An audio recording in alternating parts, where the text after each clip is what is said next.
Mujeres sembrando sueños. El podcast donde cada historia es una semilla. Bienvenidas al viaje.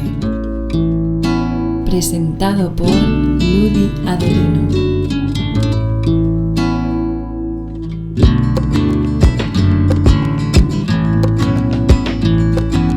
Bienvenidas a Mujeres Sembrando Sueños.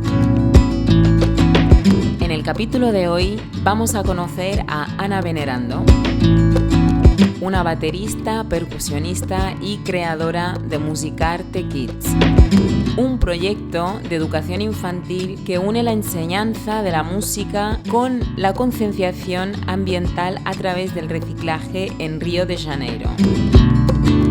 Su misión es despertar la creatividad y la sensibilidad musical en niños y niñas mediante un aprendizaje lúdico e inclusivo.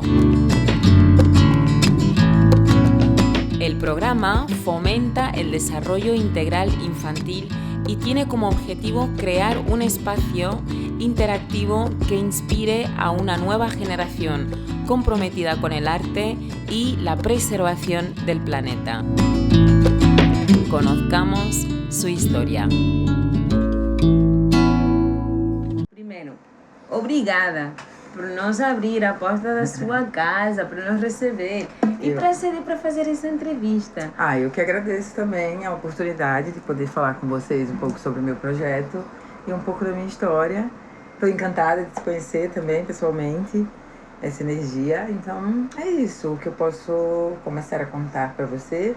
Eu não sou aqui do Rio, não sou natural do Rio, sou do Nordeste do Brasil, do estado chamado Pernambuco, um estado que tem uma forte característica de ser um povo guerreiro, porque lá aconteceram muitas guerras no século passado, no processo de descoberta do Brasil. Qual é a guerra que você pode nos contar? De Canudos, das capitanias hereditárias que aconteceu ali quando se descobriu o Brasil, que foi ali por Bahia e Pernambuco. Então a gente foi colonizado, dominado daquela forma que a gente sabe das histórias, e Pernambuco e Bahia ficaram como sendo os primeiros estados, os primeiros, né, foram capital, Bahia foi capital também do Brasil, antes de conhecerem Rio de Janeiro e tudo isso aqui. Então eles começaram por ali. Então a energia que tem daquele povo que chegou ali, do povo guerreiro e lutador, que conta a história do povo nordestino, antes de todo o Brasil ser essa maravilha que vocês estão descobrindo agora. Mas enfim, né? Vamos voltar para o presente, para o agora. Tá. E como eu vim parar aqui, porque não sou aqui do Rio, mas essa cidade me acolheu e está me dando trabalho e está reconhecendo todos os meus projetos. Eu fico muito feliz também por isso. E assim, me formei em música na Escola de Música de Pernambuco. Todas as minhas graduações começaram ali. E aí eu fui fazer um intercâmbio na Espanha. Nunca pensei que ia morar no Rio de Janeiro, que o Rio de Janeiro era eu sempre sabia que o Rio de Janeiro é o cartão postal do Brasil. Então todo mundo quer estar no Rio de Janeiro, até os brasileiros. E aí, mas eu, infelizmente, primeiro meu intercâmbio foi fora. Então, Onde que você foi? Onde que você ficou na Espanha? No primeiro momento, eu fiquei na França 15 dias. E aí eu não consegui me adaptar muito bem, questão do idioma e tudo. Então fui parar, era a minha primeira viagem também internacional. E eu fui parar em Barcelona. E ali me encantou toda aquela energia, né? Aquela coisa toda do turismo presente, de toda miscigenação ali. Eu vi um movimento forte do povo negro ali na rua, dos imigrantes. E eu disse, nossa, que... Né? Então tinha muito a ver com o meu projeto, porque eu tinha ido para ali para fazer o intercâmbio e divulgar um pouco da música de Recife, que era o que eu estava fazendo na época. E como que é a música? É um frevo. Frevo? Frevo, que aqui, por exemplo, o Brasil, ele é riquíssimo por isso. Não é samba, não é forró, É forró também, vem dali, o baião do Nordeste. Mas o que eu estava na época divulgando era o frevo. Sim. O meu projeto era em relação a isso. E cada região do Brasil tem ritmos distintos, são vários Brasils, né? O Brasil é imenso, então a gente está agora aqui no Rio. Todo mundo sabe que o Rio, a característica é o samba. Lá em Recife, no carnaval, tem esse ritmo frenético que se chama frevo. E que se dança com uma sombrinha. É muito legal também. Tem que conhecer. Tem que conhecer. E aí eu fui divulgar isso lá. E aí, conheci todo mundo. Eu acho que as pessoas que também estão escutando deveriam também saber. Então, frevo é para escutar, é para buscar, pesquisar, né? Procurem, Alceu Valença. Eu acredito que muita gente conhece ao redor do mundo. Uma artista que você gosta, que toca... Alceu Valença. Valença. Tocou em Barcelona semana passada, recente. Ele tá com um show belíssimo e tá com uma turnê pela Europa. Ele já é conhecido mundialmente. Tem muita coisa, assim, de Recife. Que, por exemplo, o Recife, no final dos anos 90, o último movimento musical original, assim, do Brasil, depois da Tropicália, é o Mangue Beat. Então, o Mangue Beat vem de Recife, vem de uma galera, assim, procure também Chico Sainz, Nação Zumbi, que é forte. Eles conseguiram juntar os tambores do maracatu com guitarras distorcidas. Então, é uma mistura sabe, daquela coisa ancestral com a coisa contemporânea do rock and roll. Então, muito me encanta. E é o que eu tento fazer também. Eu sou do movimento pós-mangue e como educadora eu acredito num... Pós-mangue? Pós-mangue beat, que é um movimento que surgiu de verdade no final dos anos 90, Nordeste do Brasil, sobretudo em Pernambuco, Recife, capital. E tem manifesto até, porque não é só um movimento musical, é um movimento pessoal mesmo da cidade, entendeu? O pessoal respirou o Mangue Beat. Então a gente estava sendo considerado naquele ano a terceira pior cidade do mundo. Recife foi um momento assim muito horrível para falar da nossa história. E a partir dali, a cena artística, a cena musical de Recife começou a crescer, dizer assim, vamos mudar isso. Começou a dizer, vamos mudar isso, essa cidade está precisando de uma coisa que os governantes não estavam fazendo. Então, mais uma vez, a arte foi lá e resgatou também uma coisa. Colocou de novo os holofotes de Pernambuco assim, no cenário nacional e também mundial, porque o Chico Sainz foi fazer shows em Montreux, Nova York, enfim. Mas aí o movimento Mangue, agora existe o pós-Mangue Beat, que são todas essas bandas, essa geração de artistas que estão fazendo música. Eu fiz música, mas enveredei para o caminho da educação também. E foi lá em Barcelona, trabalhando com música, chegou até mim, assim, um voluntário numa cárcere de mulheres. E onde eu tinha que... eu era como uma família de acolhida, que lá se chama família acolhida. Então a assistente social me deu esse permisso e eu cuidava de 6 crianças que estavam ali, 3 filhos de brasileiros. Então eu passeava com essas crianças e fazia como uma recreação lúdica, algumas vezes durante a semana. Então esse foi meu primeiro contato com a cárcere, foi meu primeiro estágio como educadora, porque... eu estava ali cuidando dessas crianças, tentando inserir elas dentro de uma coisa do conviver social quando suas mães estavam privadas de liberdade. E elas também. Essa cárcere fica no centro de Barcelona, se chama Vadrás. E eu fiz esse voluntário lá e foi muito marcante, foi uma transição para mim. Eu acho que não sei se é o que está em Poblenou. Essa mesma. Essa mesma, né? Inclusive, vamos ter um grupo de brasileiro, que é a nossa amiga Dai Sombra, que hoje vive em Barcelona também. É uma pessoa abraço! Sim, por favor, uma inspiração, admiro muito. A gente tocou dentro da cárcere para essas mulheres que estavam ali. Então, assim, eu falo, sou como Johnny Cash, eu toquei dentro da prisão.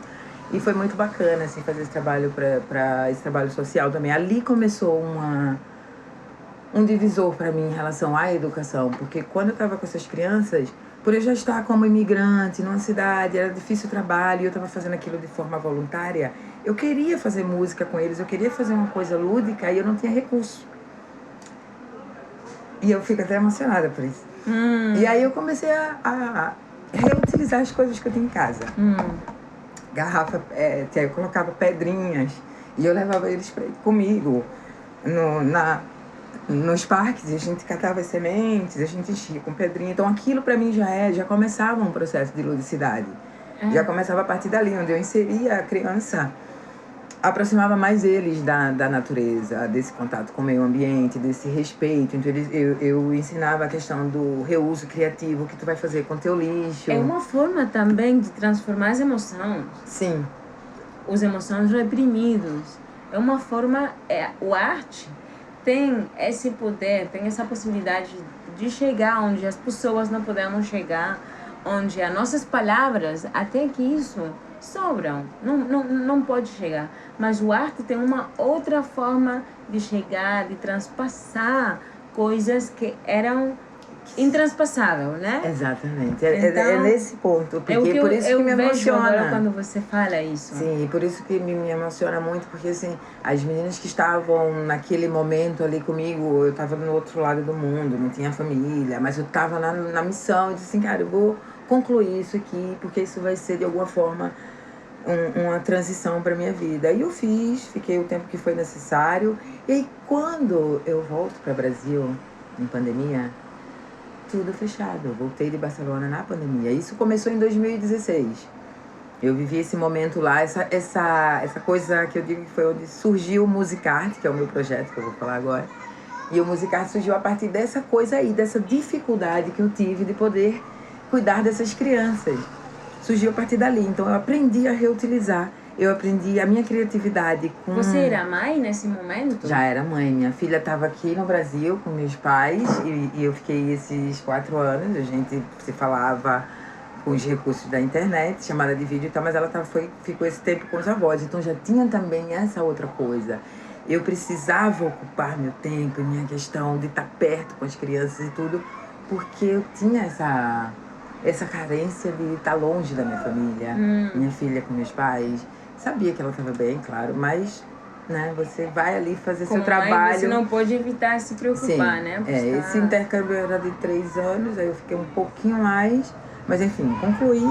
E quando eu voltei, era pandemia, claro, morrendo de saudade, fiquei 1 ano direto com a minha filha trancada. Mas aí surgiu essa oportunidade de amigas que eu conheci lá em Barcelona, Day é uma delas, e tem uma outra também, que é a Paula Maia, que faz um projeto incrível aqui no Rio, que é o Faz Girar, que é de economia circular e tal. Beijo, Paula Maia. Então essas amigas me indicaram, Ana, teu projeto pode acontecer no Rio de Janeiro. Então meio que elas me deram contatos, abriram as portas e eu vim. E não vim sozinha, dessa vez eu trouxe minha filha, eu me mudei, eu moro agora aqui. E aí eu comecei assim do zero, eu comecei exatamente com essa mesma ideia que eu tinha lá. Eu disse, cara, eu vou seguir com isso aqui. Então eu montei a princípio, eu cheguei e montei nos parques e fui apresentando, me mostrando para a cidade. Olha, eu sou a Ana, eu tenho um projeto, é o Musicart Kids, é música e arte para crianças.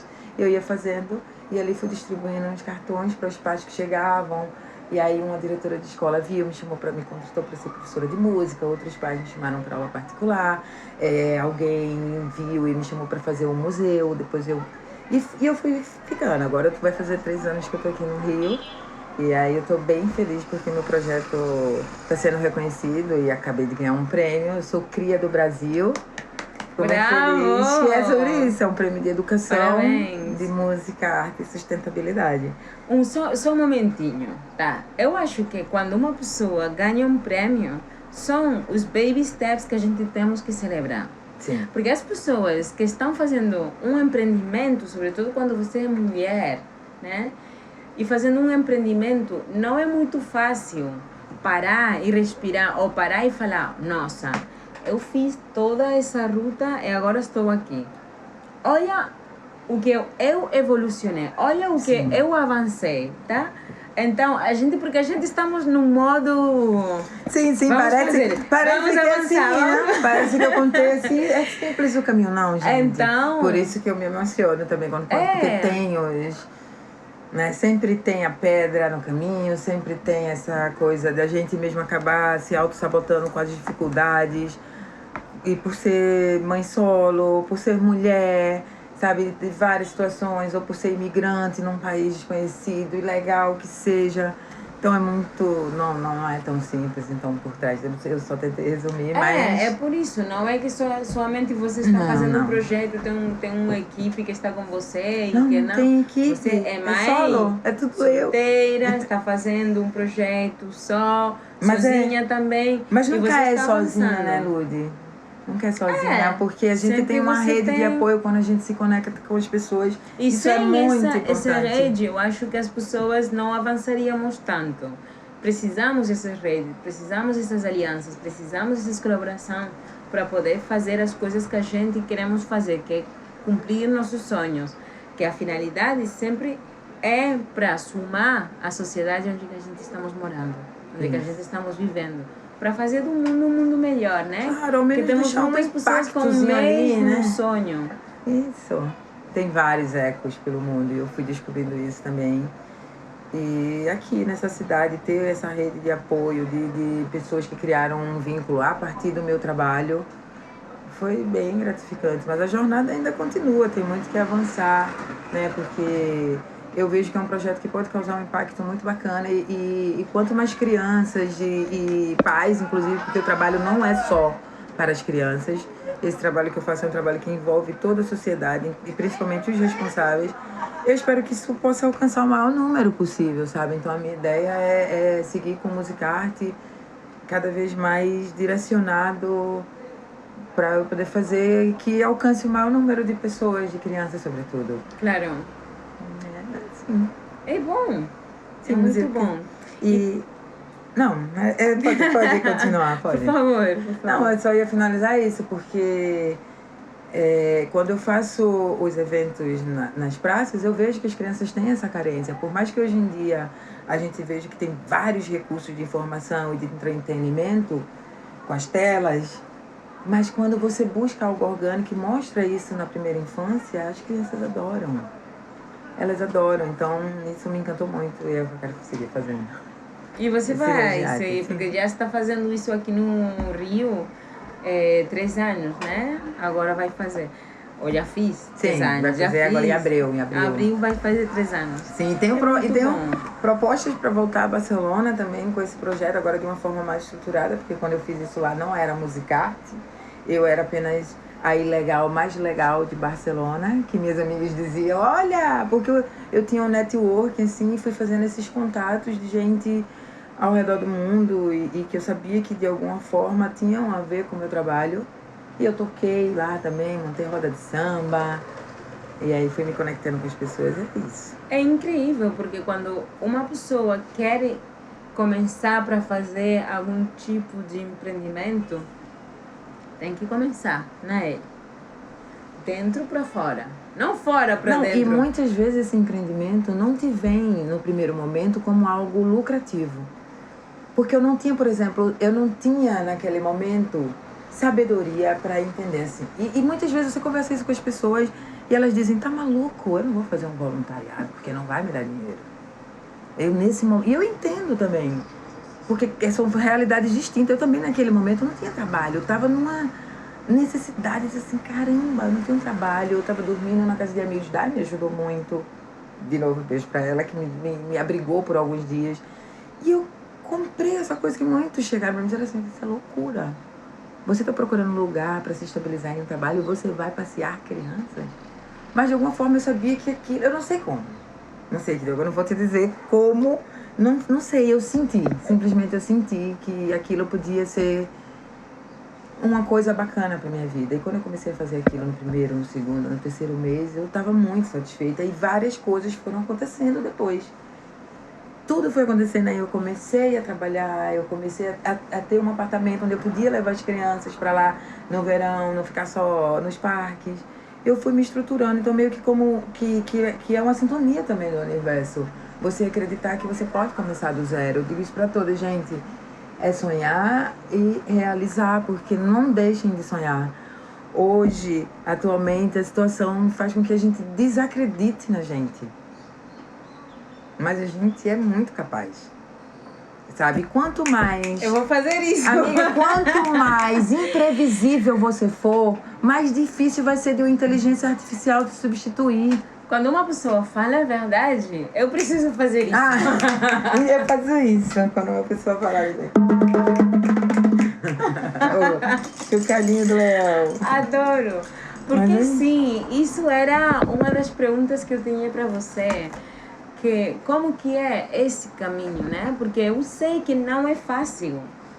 E quando você está começando uma coisa, que você está vendo que você está fazendo um caminho que é bem diferente do que todo mundo está fazendo, parece que você está caminhando contra a direção. Exato, isso. Mas não é, você está seguindo o seu caminho, que é bem diferente das outras pessoas, porque cada pessoa é única nessa vida. Mas é bem boa ouvir, confia. Isso. Confia no processo. Isso, porque exato. as pessoas, Confia no processo. as coisas, há coisas que você está fazendo, você não sabe, não tem nem a menor ideia como que isso pode impactar, onde que isso pode chegar e quem são as pessoas que precisam desse tipo de serviço ou desse tipo de informação, o que seja. Sim. Então é bem importante isso para saber chegar a essa informação, porque tem muitas pessoas, muitas mulheres pretas, muitas mulheres indígenas, muitas mulheres racializadas por aqui fora, né? Buscando o seu caminho, buscando a maneira de ser alguém, mas você não precisa ser alguém, você é você. Você já é. Já está é. sendo. Já é. Então é como isso, né? E para ter mais informação e mais contexto do seu caminho empreendedora, como que foi esse caminho de empreendimento quando você chegou aqui no Rio de Janeiro 3 anos atrás? Então, quando eu cheguei aqui no Rio... Além dos contatos e das facilidades que você tem... enquanto eu fazia esse voluntário também fora, eu fiz algumas qualificações. Então, eu já tinha, né... eu já tinha me formado, mas eu fui fazendo algumas qualificações em relação à metodologia de educação. Então, eu aprendi sobre Montessori, sobre Congress Índia, sobre Waldorf, que são metodologias que estavam ali na Europa acontecendo, era o boom. E claro, eu sigo Paulo Freire, né? A metodologia de educação de Paulo Freire. Então, começou com isso aí. Então, eu fui juntando minhas qualificações para criar uma metodologia e poder me lançar no mercado como empreendedora. Quando eu voltei para o Brasil, estava pandemia. Então, quando eu saí para um edital, quando eu voltei, eu já não tinha mais trabalho. Porque já tinha passado o tempo desse edital, era para ficar 3 anos, eu fiquei 4.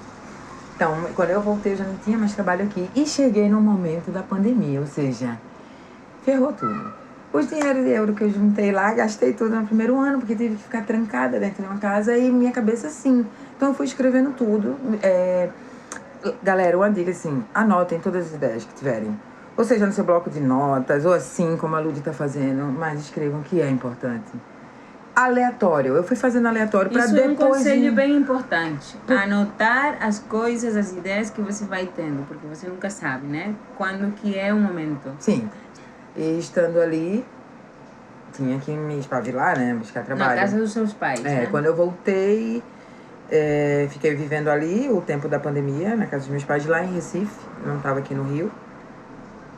E ali foi esse momento que eu comecei a apontar, anotar tudo, as ideias que foi tendo, porque eu tava todo mundo limitado de poder trabalhar ou sair de casa, porque tava todo mundo confinado. E foi ali que eu comecei a ter os insights de como construir o que hoje é o Musicarte formalmente. Com CNPJ, como empreendedora mesmo. E aí, esse tempo do confinamento me fez acreditar, assim, me fez... Aqui no Brasil, não sei se vocês sabem, mas aqui no Brasil tem o que chamam de carteira de trabalho. E eu passei a minha vida inteira trabalhando para outras empresas com a CLT, que é o que eles chamam de uma carteira de trabalho.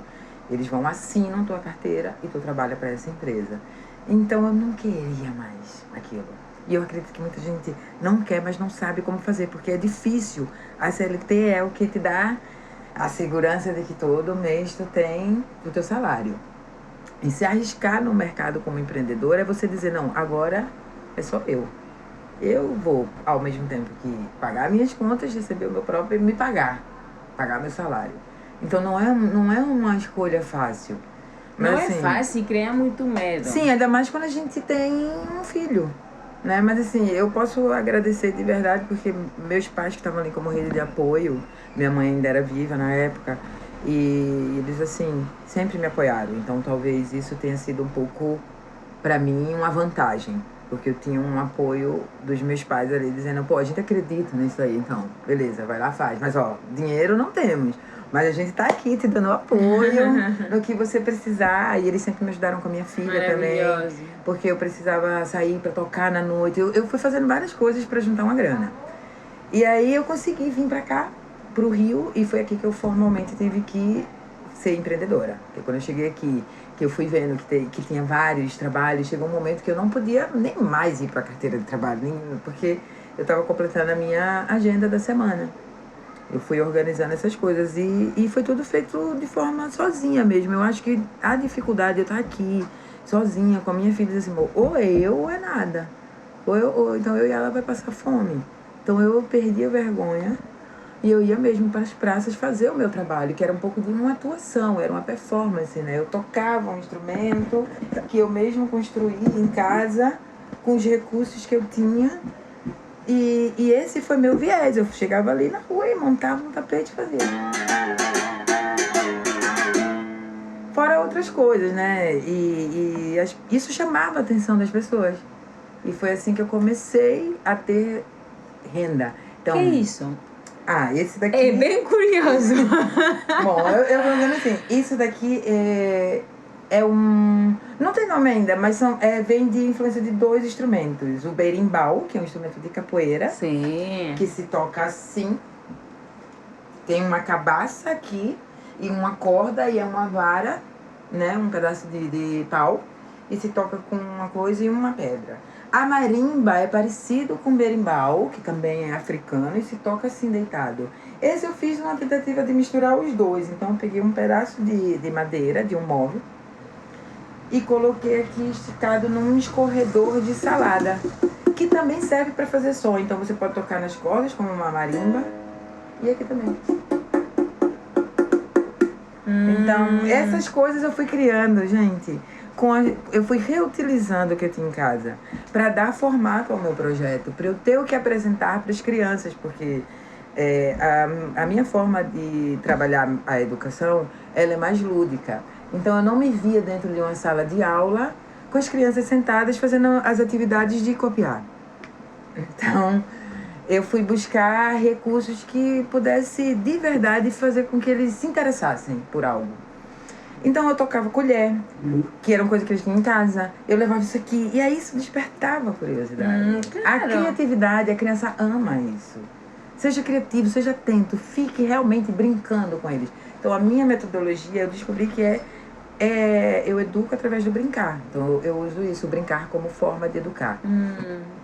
E quando eu fui fazendo isso aqui no Rio de Janeiro, eu vi a necessidade de que realmente eu precisava me formalizar, me registrar legalmente, porque eu estava entrando em vários cenários. Eu ia fazer apresentação em museu, me chamaram para fazer apresentação em museu, me chamaram para fazer apresentações e oficinas em escolas, em empresas. Então isso tinha necessidade de eu realmente agora, né, já estando aqui no meu país, falando o meu idioma, e estando legal, conhecendo todo mundo, disse, não, agora eu vou me registrar como empreendedora. E foi assim que surgiu o Musicarte, depois dessa luta, dessa coisa que quando eu conto parece que foi divertido e fácil, gente. Mas não foi. Mas eu também tenho outra dica, assim, que eu digo, eu vou escrever sobre isso. Eu acho que o mais importante é a gente alinhar 3 coisas que nem todo mundo, infelizmente, por causa da realidade, consegue. Que é você descobrir o seu talento, fazer dele a sua paixão e, consecutivamente, gente, vai vir uma renda depois disso. Só que quando a gente é jovem e termina a escola ou tem dificuldades na família, a gente pula essas 2 etapas do talento e da paixão e vai direto procurar renda.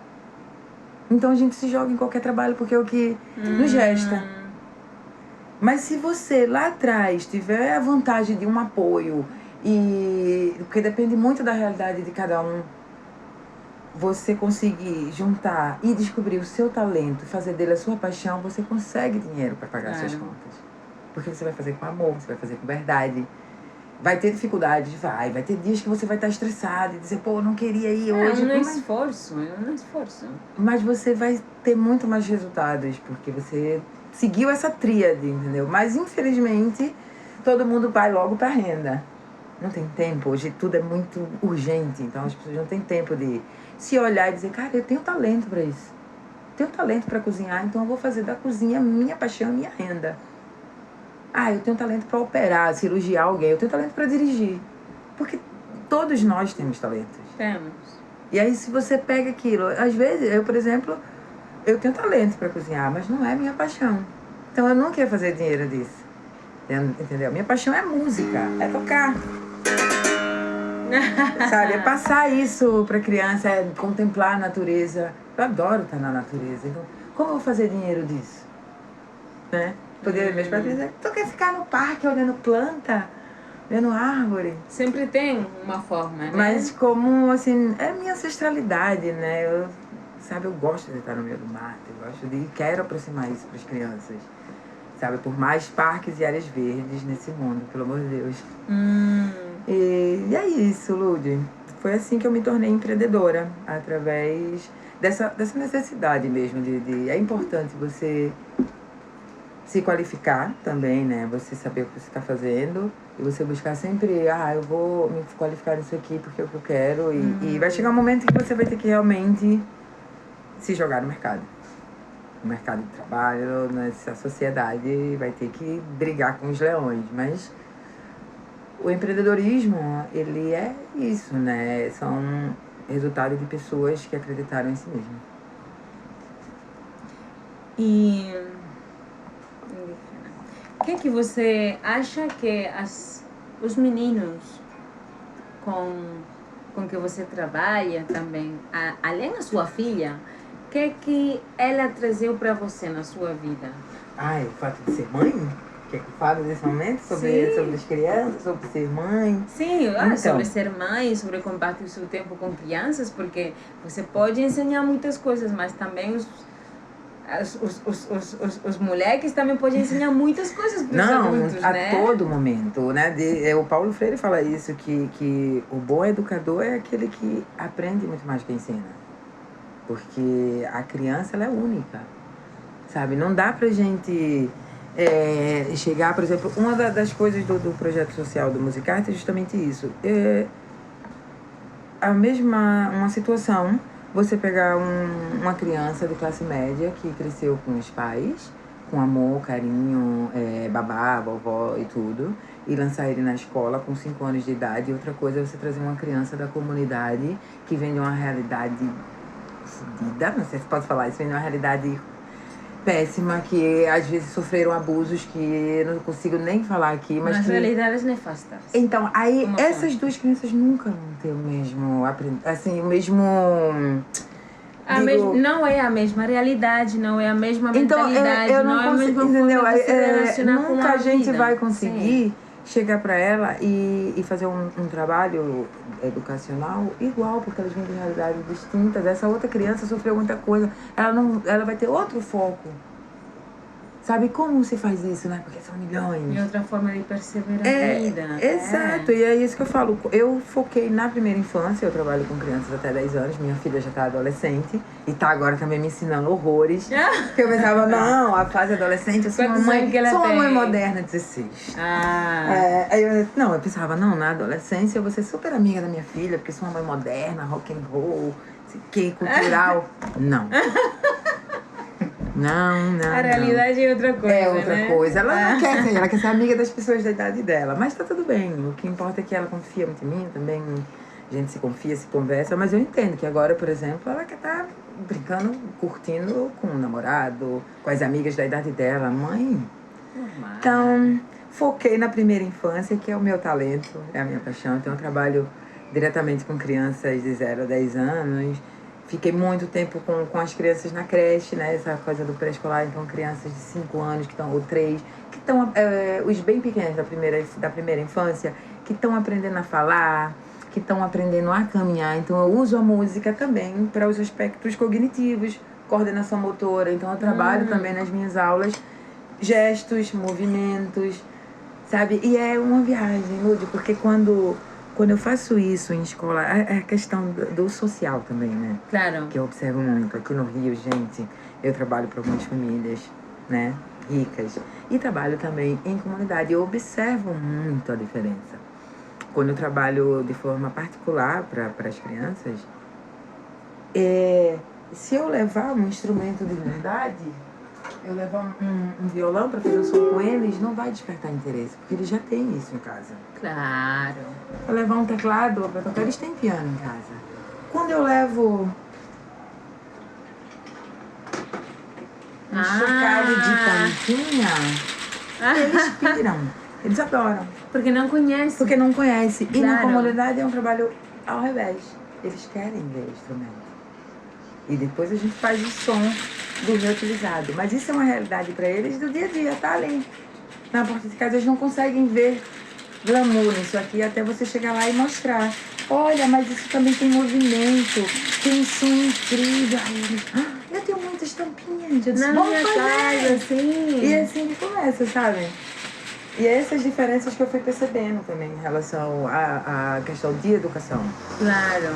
Porque é distinto. Então, eu acho que a educação, principalmente no Brasil, que é a minha realidade, eu não posso falar nos outros lugares, precisa, assim, de ser reinventada. Precisa, porque são muitos problemas diferentes e eu observo isso. Eu não consigo numa sala de aula, sabe? Cada um daquela criança é única. Eu faço oficinas, por exemplo, para 20 crianças e eu vejo cada uma tem uma reação. Por isso que eu sou imprevisível. Por isso que uma IA jamais vai conseguir substituir. Porque tem que ser, é como diz que é o jazz, de improviso. Eu vou com um cronograma, ali, mas dependendo da reação da criança, que ela pode estar triste, pode estar chateada, pode estar agressiva, pode estar muito imperativa, eu vou ter que improvisar junto. Eu vou ter que ceder. Esse é o aprender do educador. Você vai ter que parar, observar. Vamos nessa, agora sim. Então tem que ter essa ludicidade. Então a profissão, gente, educadores, amem isso. Amem cuidar de criança. Eu amo cuidar dessas crianças. Então, eu acho que é mais isso aí, é a paixão mesmo. Então, a partir de ensinar, você está aprendendo muito com as crianças. E os adolescentes eu respeito. Agora eu respeito eles muito. Respeito demais essa fase. Posso entender. Eu sei que não é fácil.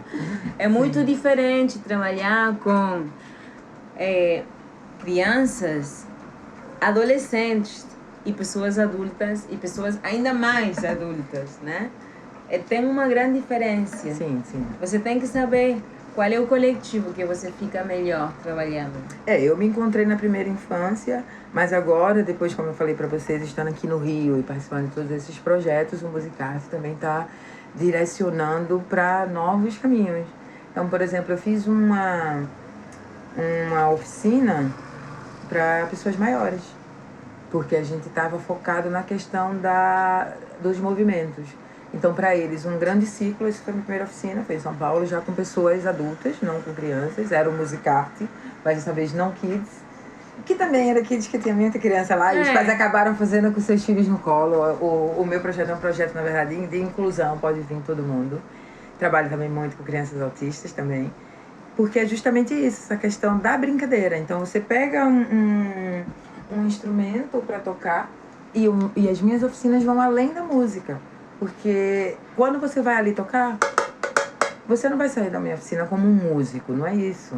Você vai se conectar com o seu ritmo, você vai aprender a respeitar o ritmo do outro, você vai se entender o ritmo genuíno que tem o teu pulsar ali quando você toca, além da coisa do movimento, que eu trabalho a coordenação motora com a percussão. Então são vários benefícios, então o impacto é esse. É bom. E o processo da fabricação dos instrumentos, como que é? Então, esses instrumentos vieram com essa ideia que eu falei lá no comecinho do podcast, quando eu não tinha recurso financeiro para comprar todos esses instrumentos, e eu comecei a construir. Isso daqui, gente, é um tamborzinho feito com reuso de cano de PVC, plástico. Isso é plástico, você pode pegar ele leve. É bem Não leve, é? sim. Tambores normalmente os de madeira, eles são pesados. Obrigada, até a próxima. Olha, tem um aqui que eu gosto muito. Esse daqui é meu carro-chefe também. Nossa! Ele é super leve, Olha esse isso! tambor. É como um atabaque, Vai, gente. aqui, Eu vou ó. colocar ele aqui. Talvez aqui saia. E...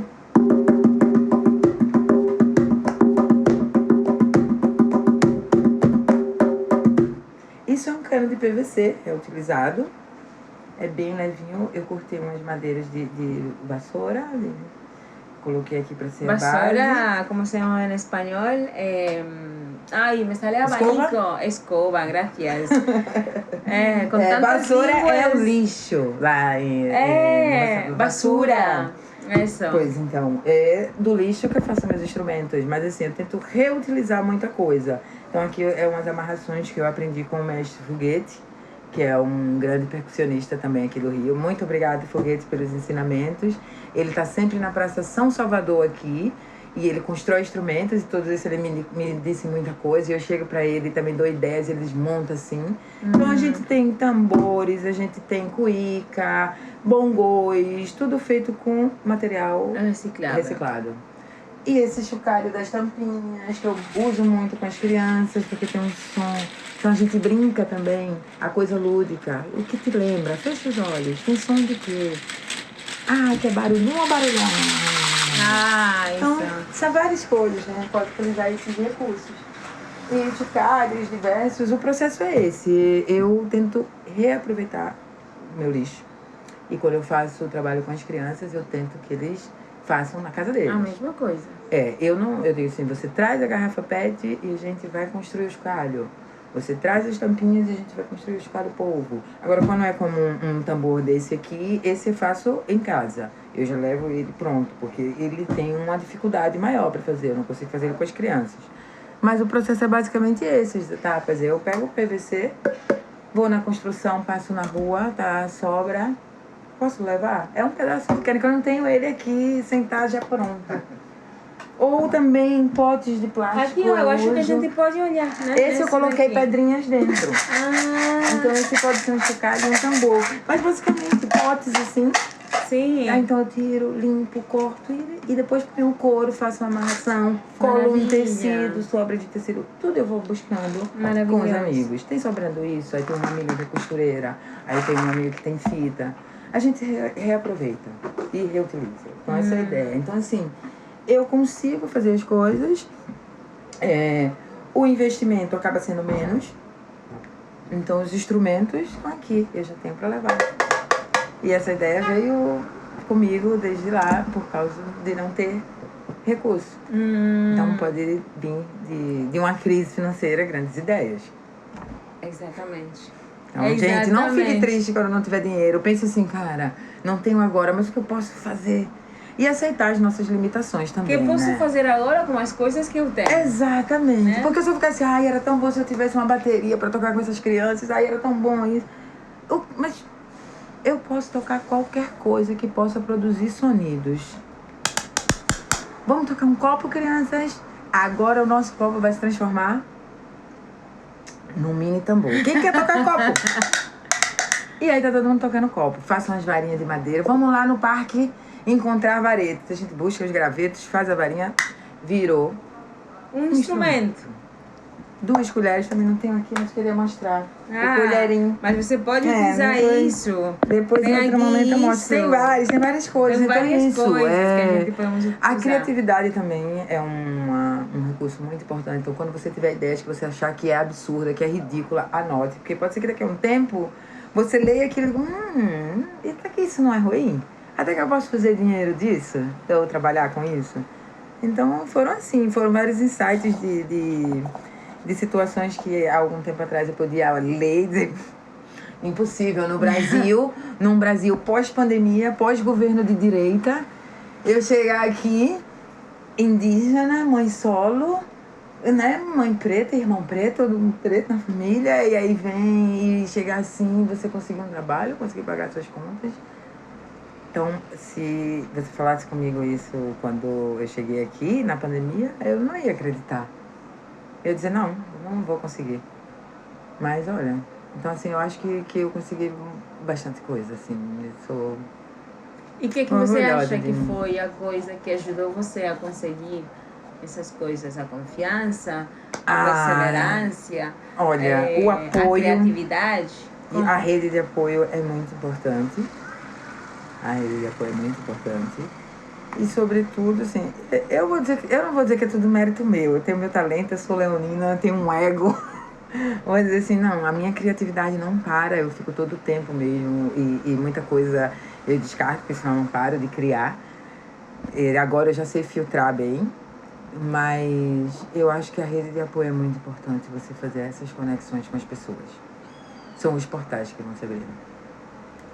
Outra pergunta que eu tenho para você é: o que você acha, qual é a sua opinião sobre o racismo, sobre as pessoas indígenas?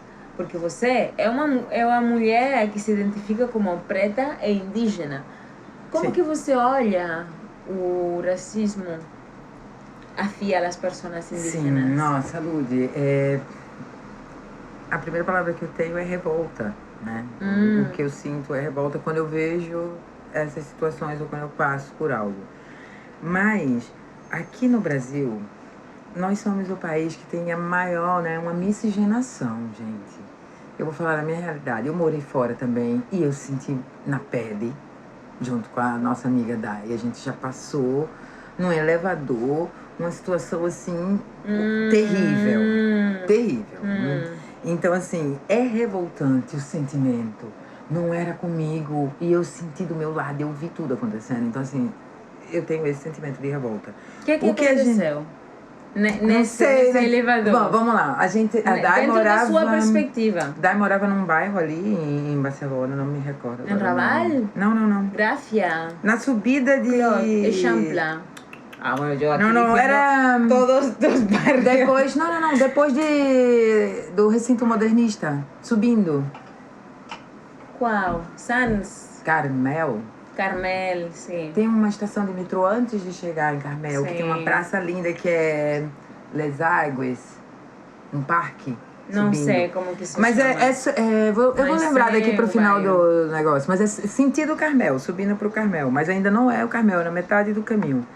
E ela era a única preta no prédio que ela morava. Eu não sabia até então. Ela que me disse depois dessa situação. E a gente... foi um dia que ela me recebeu na casa dela. Eu ia passar uns dias na casa dela. E eu tava com as coisas, minhas malas. A gente tava no elevador, subindo.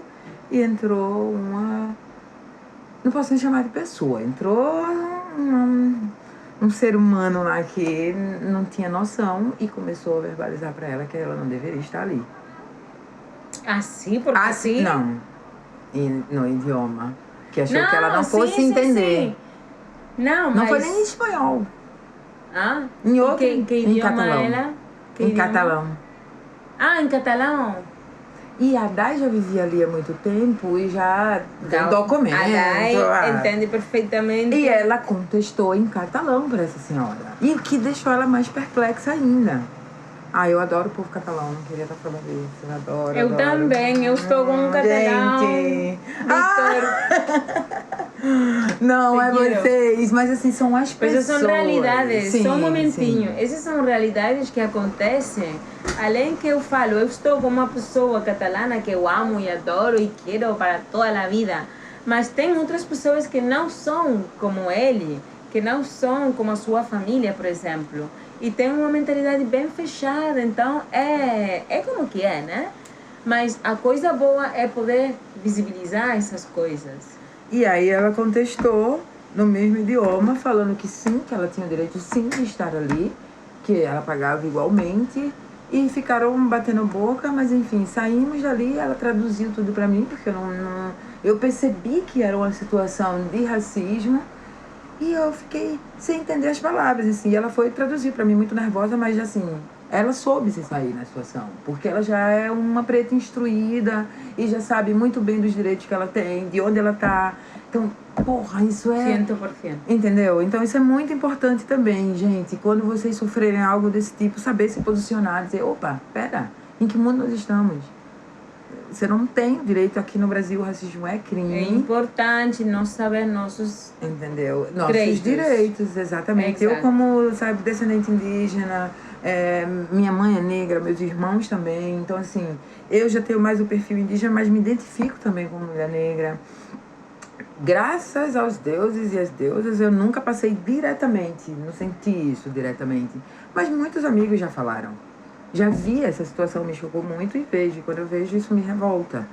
Então, o que eu tento fazer com o meu trabalho é justamente para essas crianças, as brancas, as arianas, as europeias, que eu tento falar, é aproximar, trazer e mostrar sempre que o racismo é uma coisa horrível. Então, a gente trabalha muito isso também nas nossas aulas, essa questão do cultural. Então, estou sempre trabalhando os instrumentos que são africanos, Os livros, eu trago muita contação de história, de livrinhos que são africanos, os fantoches que a gente trabalha, para desmistificar mesmo essa coisa do poder, da branquitude, de que tá tudo no mercado. Não, gente. Não, na minha escola, então assim, eu sempre trago temas indígenas, a maioria das brincadeiras que a gente faz no Musicarte são de cantigas afro. Porque é incrível como tudo que se faz é com música e é com ritmo. Até os trabalhos tem um ritmo, tem uma batida, pá, e a galera faz tudo em cima do ritmo. Muito me encanta. Então eu trago isso para minha aula, junto com a questão também do racismo, do preconceito, trabalhando de forma positiva, porque os menores, eles reproduzem o que os adultos fazem. Eles não são demoninhos, não são eles terríveis. Se eles fazem isso com o coleguinha, eles estão reproduzindo o que um maior fez. Não tem uma coisa que é instinto. Não tem, gente. Não existe esse instinto racista. Não, porque tem. Não é porque você é branco que você acha que todo branco é o melhor do mundo. Não é assim. Então, é bem delicado trabalhar isso com as crianças, porque eu preciso conhecer os pais. Então, é isso que eu te digo. Quando eu tento trabalhar temas delicados e que é necessário, como racismo, educação ambiental, essa própria alienação que existe, eu preciso ter referências de como é um ambiente com essa criança no lar, com os responsáveis. E isso eu só tenho quando eu tenho aquele contato com ela na minha aula, é aquele momento, então eu tenho que captar aquilo ali, trazer para mim, passar uma mensagem, leve isso, nunca esqueça, sabe, com muita verdade, porque é muito delicada a situação. Mas aqui no nosso país é crime e a gente não deixa passar. É bom ouvir isso. Não deixamos passar. É bom ouvir isso. Então, a última pergunta para nós fechar esse podcast. Qual é o conselho que você daria para a Ana Venerado de 10 anos atrás? Ana, acredite em você. Acredite no seu potencial. Siga seu coração alinhado com a sua mente. Você está num caminho bom. E continue acreditando nas pessoas. Porque, gente, as pessoas não acreditam mais nas pessoas. Eu sei que tem muita gente ruim no mundo, mas se a gente não confiar, né? Você chegou aqui, eu não te conhecia, se eu não confiasse, isso não estava acontecendo agora. Então, acho que mais amor no mundo. Eu vou dizer isso pra mim na próxima eternidade também, pra eu nunca deixar de acreditar nisso, que meu lema é esse, sabe? Acreditar nas pessoas e fazer o que o meu coração diz, assim, né? O amor ainda é muito importante. Eu acho que independente dos efeitos colaterais, ainda é o melhor remédio. E aí, dentro do amor tem tudo isso incluído: o trabalho, a confiança, a amizade, as relações, o dinheiro, sabe? Porque se você também não é mentalmente, não tem aquilo no teu coração, tu só vai pelo dinheiro. Vejo criança, vejo cifrões. Não, calma, não é bem por aí, né? Existe uma relação. Eu trabalho com um ser humano, trabalho com pessoas, querendo ou não, vai ter um vínculo. Você faz os seus podcasts ao redor do mundo com as pessoas. Cada história que te contam, tu cria um vínculo, né? Tu sai daqui, tu chegou e tu sai diferente. Provavelmente quando tu chegou lá em Manguinhos, veio pra cá, tu já veio diferente quando tu chegou lá. E assim sucessivamente. Esse contato que a gente tem com as pessoas é importante eles serem de verdade, porque isso é transformador. O que você me fala e me conta aqui é transformador também pra mim, é uma troca. Uma troca. Quando dizemos assim, as pessoas são interesseiras, mas essa troca é saudável. Eu posso falar isso pra você, do que eu sei, você vai ver aqui como eu construo meus instrumentos, o que eu faço na minha escola, e você vai falar pra mim como é seu podcast, como é um pouco da sua vida, essa troca. Isso pode ser também material, os escambos. Isso pode ser também financeiro, pagamento de salário, eu prestei um serviço. Então, quando a gente fala a palavra interesseiro, aqui no Brasil tem um contexto negativo, mas se somos interesseiros. Você tem um interesse de vir até aqui, saber a minha história, porque isso vai repercutir no seu projeto. É uma troca. Não é ruim falar, eu realmente sou interesseira, mas por essa coisa benéfica, esse impacto para o mundo, para mim, sobretudo, para as pessoas, sobretudo. O que você não quer para si, você não vai fazer pro outro. Só que ninguém quer agir mais assim porque tá todo mundo levando lapada. Claro. É difícil chegar aqui e dizer assim, ai, criança, vamos ali tocar um tamborzinho se esse menino nem tomou café da manhã. Pra mim é fácil falar isso, é lindo, né? Tão bonito, lúdico, mas se essa criança não se alimentou, não bebeu uma água, nem dormiu direito, ou apanhou, ou sofreu abuso, não sei o quê, não é pensar, não é tão fácil eu chegar pra ela e dizer, olha que coisa mais linda contemplar a natureza, olha esse livro. Por favor. Eu, com fome, você não pode falar comigo. Imagina uma criança. Imagina uma criança, exatamente, é isso, né?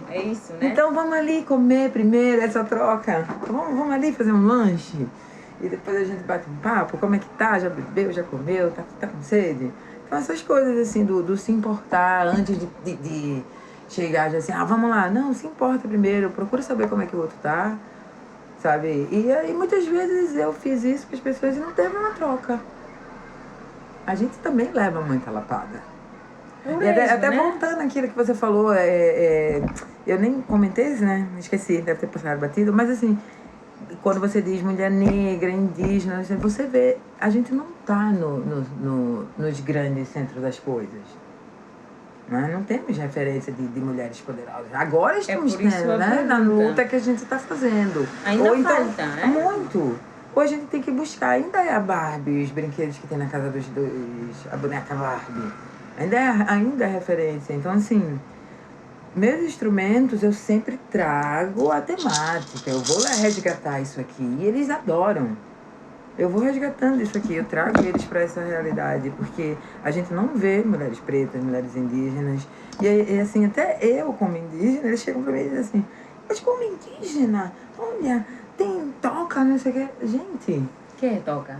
Toca instrumento, toca guitarra, toca sei. bateria, como é que é indígena? Como se você tivesse que estar ali ainda, numa aldeia, sabe? São várias situações que não existem mais. Então, tudo isso tem que trabalhar de uma forma, olha, a realidade... As crianças chegam para mim e pensavam que era isso. Que o indígena ainda... Todos os indígenas têm que viver lá no Amazonas. Fora da civilização, né? Bem longe de tudo Não, isso. somos uma miscigenação. Viemos disso tudo, do povo indígena e do povo negro. Então... existimos em todos os lugares. Totalmente. Dominamos o mundo. Estamos aqui presentes. Vamos, muito obrigada. Eu que agradeço. Foi um prazer. Eu quero um abraço. Por favor. Muito obrigada, gente. Obrigada a você. Gracias por acompañarnos en este viaje y permitir que esta historia eche raíces en ti. Recuerda que cada sueño sembrado hoy es el cambio del mañana. Encuéntranos y suscríbete en YouTube, Spotify, Apple Podcast, eBooks o en tu plataforma de podcast favorita. Soy Ludia Adelino y seguimos sembrando sueños juntas.